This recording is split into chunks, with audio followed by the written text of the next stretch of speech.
Good evening, everybody. So I wanted to talk to you today about healing and how this trauma from the narcissistic abuse bonds you to the abuser. Okay, so post-narcissistic abuse, trauma bonding from the narcissistic abuse, the process of beginning to devalue, then reward over and over can create strong chemical bond between the abuser and the victim. A cocktail of different hormones like oxytocin, which is a bonding mechanism, and then opiates. I don't know if y'all know this, but opiates are released from your body as well. And this is like pleasure, pain, and withdrawal. Okay, which is like dopamine is reward and pleasure, increase due to intermittent reinforcement. Okay, and then craving, seeking, and wanting. Oxytocin, the bonding mechanism or bonding hormone, creates a strong emotional attachment, bonding pleasure, pain, withdrawal, and dependence. So these are the things that will keep you bonded to them, because the bonding causes like pleasure and pain, withdrawal, and then dependence. Decrease your highs and lows is what you want to work on when you're recovering from narcissistic abuse, because they got you doing that hot and cold so much, the up and down, that you can't even get anything done. And this is how they trauma bond you, which is like, you know, they give you a carrot and then they hit you with the stick, you know? That's kind of the idea. So it's like they treat you like crap and then they intermittently reinforce it with the carrot, so to speak. Okay, so once the brain starts to organize chemical imbalances, this is how this starts even in the narcissist, but this can perpetuate to make you have disorders that are permanent as well. That's why the longer you stay with them, they damage you. That's why people get autoimmune diseases, fibromyalgia, lupus, and all these things. You know, IBS, migraines, headaches, high blood pressure. There's diabetes. I mean, just stress alone can lead to a lot of these things. But when you're with the narcissist, I experienced some of this stuff. So once the brain starts to organize, listen to this, once the brain starts to organize the chemical imbalances, it can become permanent pathway that the brain defaults to. It then can atrophy, because atrophy means like when you don't use a muscle, it atrophies. It loses its density and elasticity and strength, right? So it's just very much weak. It's almost just there, but it's not being used. If you don't use it, you lose it. Same thing happens with your brain and the neurostimulators and the way these pathways work in your brain. And this is how an individual that they say, you know, a psychopath would be born that way. I don't know if I necessarily believe that. And you got to understand, just as much as some of the stuff people talk on about narcissism, you got to understand that it's just as much the psychotherapy type stuff is also subjective. It is a theory. And a lot of times when you look in the world system, I'm not a therapist, I'm not a doctor or an MD, so I'm not going to say I'm a professional. I do deal with some of this stuff in my career, and I've researched it quite a bit, and I understand it from my own point of view. So I'm giving it to you from my point of view, from the stuff that I've experienced and seen and I've been keen to. But a lot of times these are learned activities from a narcissist hierarchy, and also it comes from your innate spirit, man. We all have an innate spirit that is gonna be predestined either to fail or to fail and end up in a bad place, or to do well and end up in a good place. You got to know if there's an Almighty, and if you believe the Almighty, he talked about predestination. That was even talked about in the New Testament, that we are predestined. And that's why in some cases he hated people or didn't like people from the very beginning, he talked about. And he also called people from the very beginning. He knows the beginning from the end, and we're really in the present here. This present tense that we're living in is outside of time for God. It's really the past. It's already been complete, but we're walking it out because we have to walk out our destiny, our innate true self, so that there's evidence in the courts of heaven that we chose these things. This earth and where we're living on this earth is a test. We will all end up in courts at some point to decide what we do and where we go.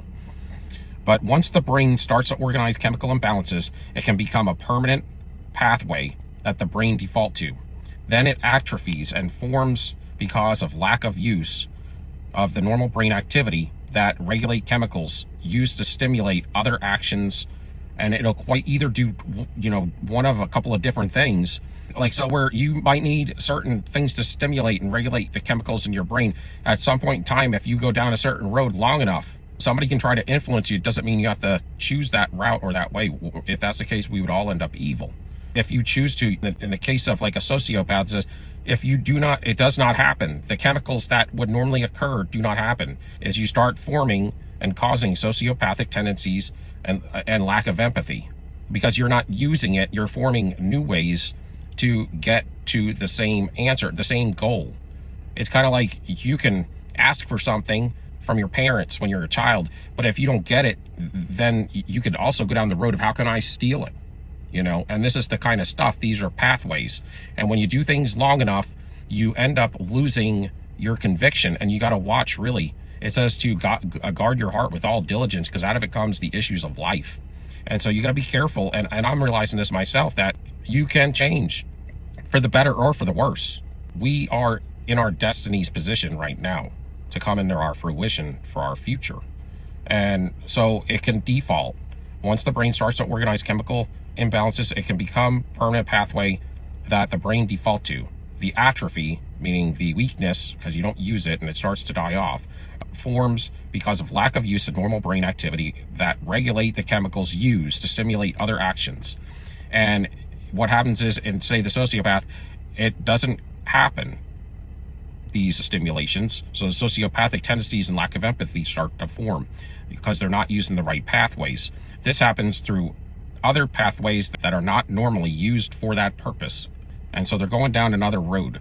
Maybe it is a fight or flight, but if there's not a necessity to use fight or flight, then you're doing it out of grace. This also happens in people on the other flip side of it, of pathways that are not normally used for the purpose CPTSD and PTSD sufferers and can occur.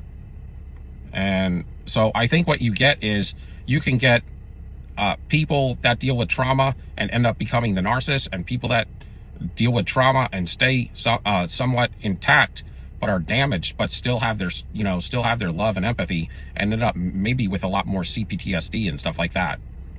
To where the narcissist kind of like, they just mask it. They mask everything. They even mask their feelings. They mask their face and their feelings. So turned on permanently would be like antisocial personality. And this is like textbook stuff. The brain is the laziest in our body, and it takes the shortest route to make things happen. Certain lack of use in certain areas change neurological pathways. More, if not all, mental disorders can be attributed to this. This stuff that you don't hear very often, but it's true. Cortisol.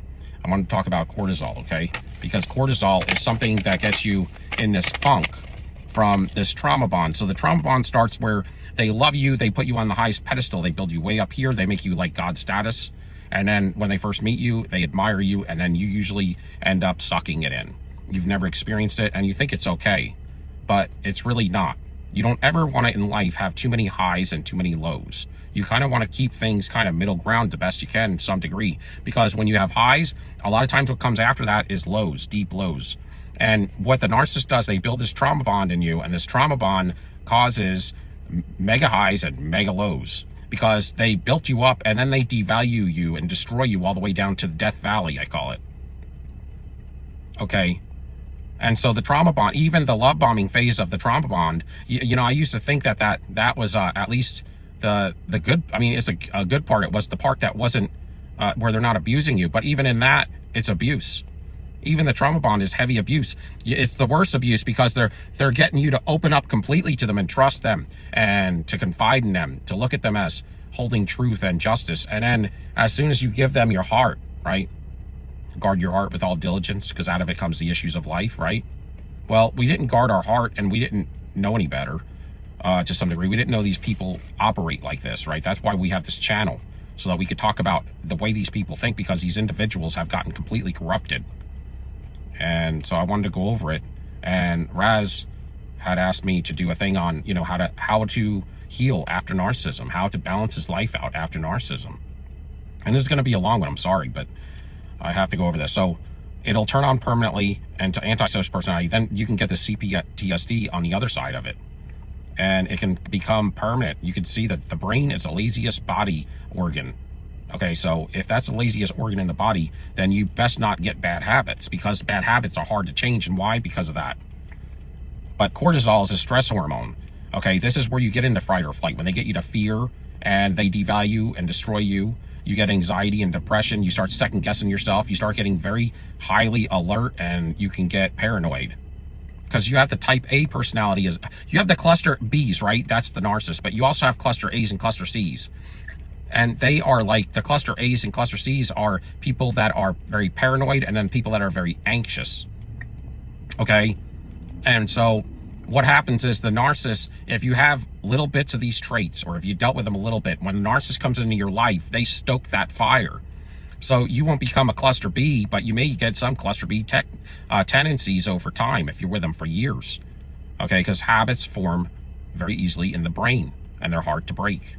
And doing it over and over will end up getting into your emotional field, and then you'll start believing it. So you got to be very careful. But when you get into the cluster Bs, the narcissists, they break you down so bad that if you had a little bit of anxiety, now you're going to be very much so anxious. And the same thing goes with paranoia. It's going to come right back. Same thing. If you had a little bit of codependency, which most of us had a little bit, you know, that it was so little, we almost didn't even know about it, because it wasn't to the level that, you know, we hear codependency is defined as, right? But with that being said, what do? They stoke the fire in that as well. So cortisol is a stress hormone. It increases by stress through fight or flight, freeze or fawn. So this freezes you from doing anything as well. You can't be productive. And they want to stop you out of your motions of life, so that they can break you down and keep you stalled from your purpose, because God has something for you to do. And this helps the body to adapt to potential danger. So you're always in fight or flight when the narcissist gets into your life, because you don't know what's going to happen next, and you can't trust them. High cortisol puts the body in state of alertness. High cortisol puts it in that state, and on edge, tense, and can affect the way a person can sleep and concentrate. So then you can't get any rest. You can't concentrate at work. You can't do anything. You'll hurt yourself. You know, falling off, you know, a roof while you're working or something. You know, these are things that this stuff will lead to, because you're thinking about them, ruminating on them when you're like trying to put a roof on a house or something. Chronic stress, certain medications, and underlying medical conditions can increase this cortisol.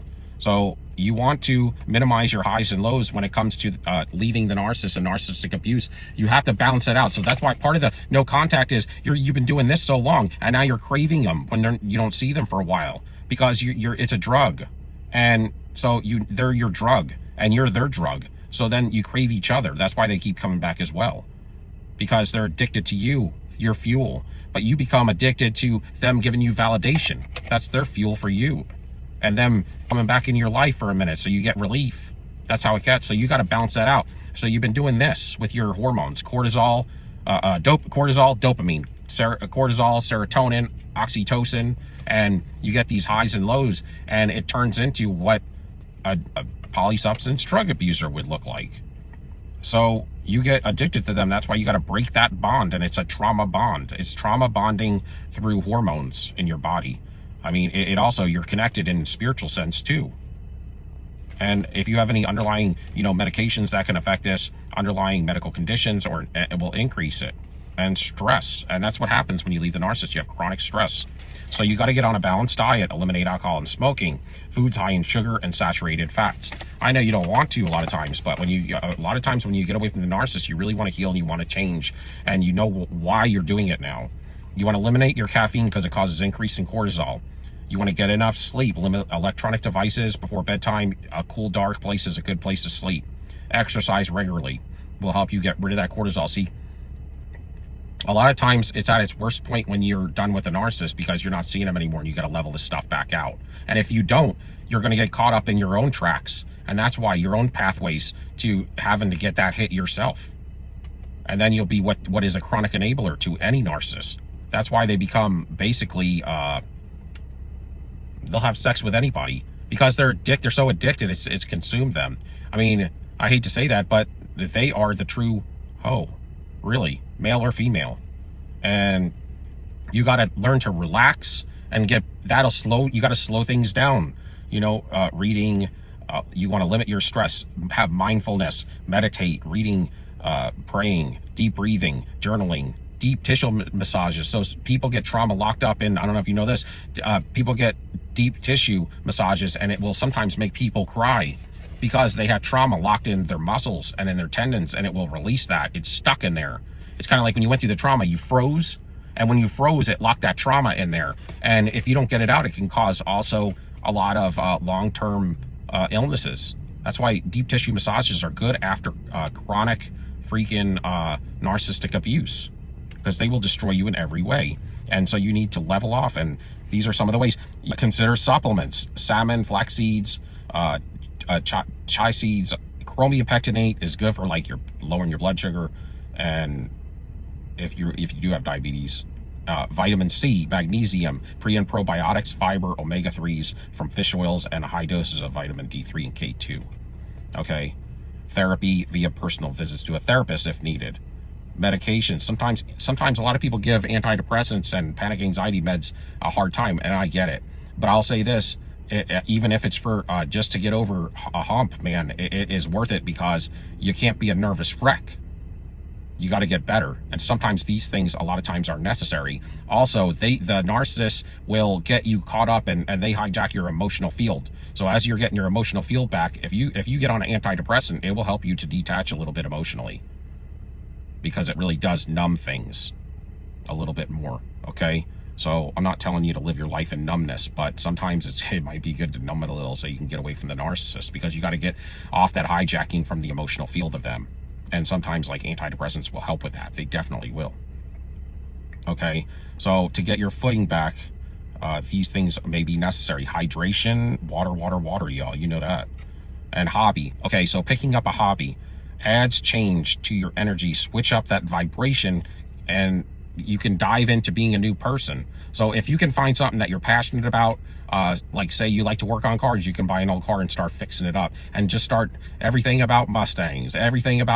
You can join a group where everybody has Mustangs and they work on them, talk about them, paint them together, everything. They meet once a week. See, these are things that get you to switch your vibration. See, because when the narcissist leaves you, you end up going back into doing the same thing you were doing with the narcissist. They're just not there anymore.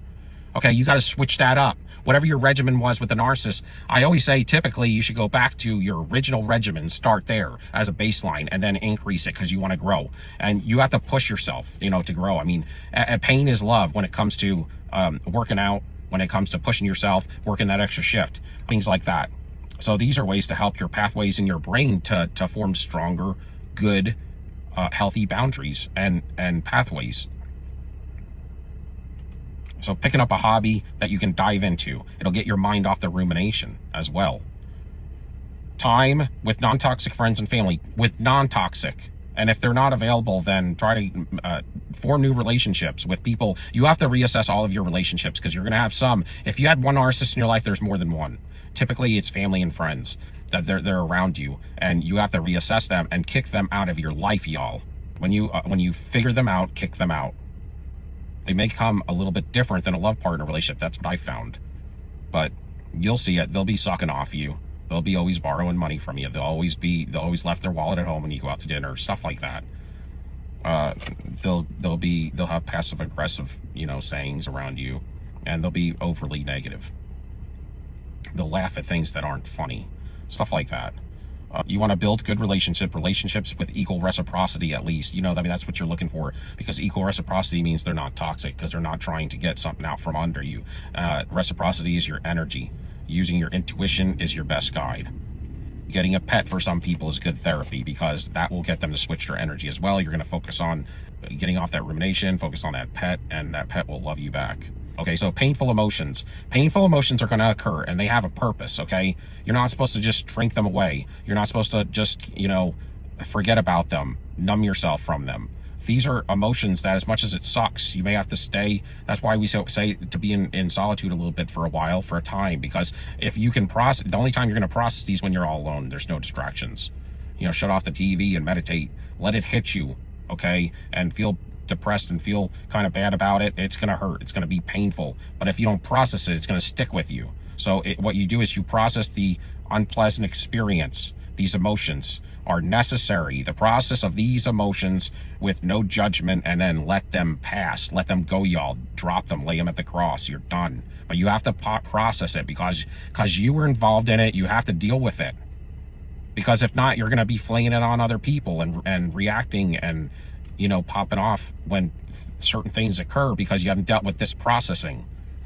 Okay, I hope I'm not going hard. I'm just passionate about this stuff. Focus on yourself, not on others. Right now, I mean, it sounds kind of might sound legit bad, because it does. It sounds like, just focus on myself. Focus on you and the Lord right now, because you probably never focused on yourself. You always focused on other people, and then when you look at yourself, you're like, yo, I'm not looking so good, and they're looking great. Well, you're building up all these other people around you at your expense, and then you end up almost getting completely just and utterly destroyed over it. Focus on yourself a little bit. You have to have self-care. You can't help others if you can't help yourself first. If you're not breathing, how can you help others? I'm not trying to be rude, but I've been through this myself, so I'm just talking to myself. I'm preaching myself first before it ever comes to you. Abusive relationships cause a person to lose themselves. So, focusing on self-care and rediscovering yourself can aid in your recovery. Trust in yourself. Rebuild your self-worth, man. Self-care. You got to look good, y'all. I mean, that's the thing. You got to look good. You're not going to feel good if you can't even look good. You got to look good. Lotion up, hike, walking is very good for stuff like this, because having keys to success, for instance, is being committed and, learn from the journey that you're on. Have fun along the way and think positively. Change your perspective. Be honest with yourself, man, and with others that love you and you love them back. Build good boundaries. Take away distractions, things that cause confusion or fog in your life. They're not good for you. Get rid of them. Count on yourself. Know that you can do it. Keep planning. Plan ahead. Avoid getting burned out. You can't just work all the time either. You can't sit down and be lazy all the time either.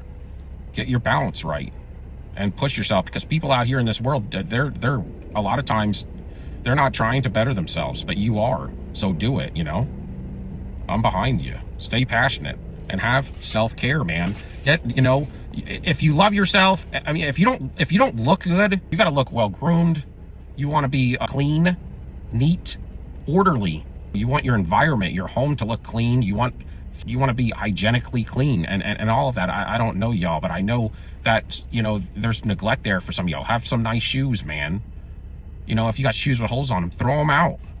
Start building up a new wardrobe. Start a new you, man. If you don't know how to match clothes and stuff, get somebody to help you.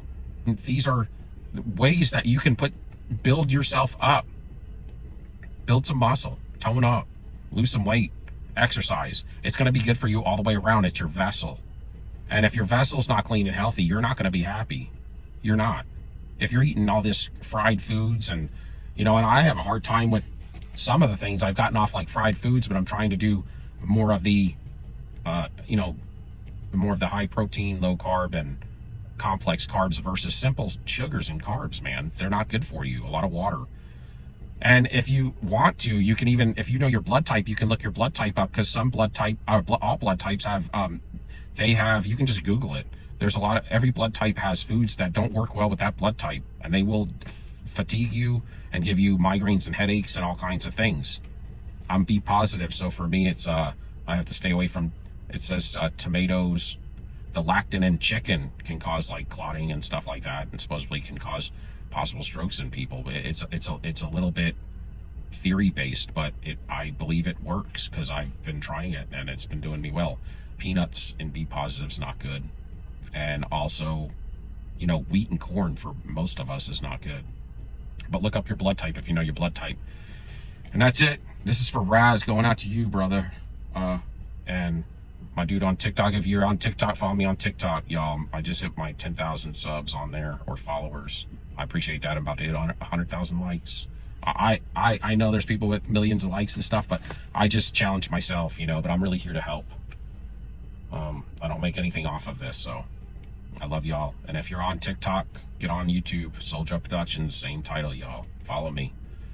And I love y'all. Till next time, peace. Soldier Up, we out.